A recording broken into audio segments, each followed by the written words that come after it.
নজর রাখবো পরবর্তী খবরের দিকে। জেলবন্দীদের ফোন ব্যবহার নিয়ে কড়া পদক্ষেপ নিল রাজ্য। জেলে কিভাবে ফোন ব্যবহার করছে আসামিরা তা নিয়ে শুক্রবার নবান্নের সাংবাদিক বৈঠকে প্রশ্ন তুলেছেন মুখ্যমন্ত্রী শুভেন্দু অধিকারী। তিনি বলেন, জেলবন্দীদের সঙ্গে যারা ফোনে কথা বলেছেন তারাও অভিযুক্ত। এই অপরাধ চক্র ভাঙতে কড়া বার্তা দিয়েছেন মুখ্যমন্ত্রী। ঘুঘুর বাসা ভাঙতে সাসপেন্ড করা হয়েছে প্রেসিডেন্সি জেলের সুপার চিফ কন্ট্রোলার। মুখ্যমন্ত্রী বলেন, প্রেসিডেন্সি জেলে মোবাইল ফোন ব্যবহারের অভিযোগ পেয়ে পুলিশের তল্লাশিতে প্রচুর ফোন বাজেয়াপ্ত করা হয়েছে। সন্দেশখালীর কুখ্যাত শাহজাহান সহ একাধিক বন্দী জেলের ভেতর থেকে নিজেদের নেটওয়ার্ক চালাচ্ছিল। মুখ্যমন্ত্রীর কড়া নির্দেশ, শুক্রবার দুপুর 2টো থেকে জেলের আসামিদের ফোন ব্যবহার নিষিদ্ধ।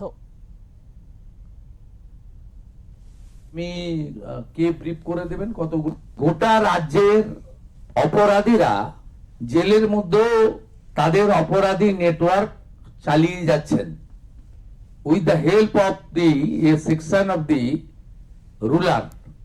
পশ্চিমবঙ্গের যত সংশোধনাগার আছে, জেল আছে, সেখানকার জেল কর্তৃপক্ষকে এবং আসামিদেরকে যারা সাপ্লাই করছেন এইসব ফোন বা ইত্যাদি, তাদেরকে কষান করতে চাই যে এই জিনিস আজকে এই মুহূর্ত থেকে 2 PM থেকে পশ্চিমবঙ্গে বন্ধ।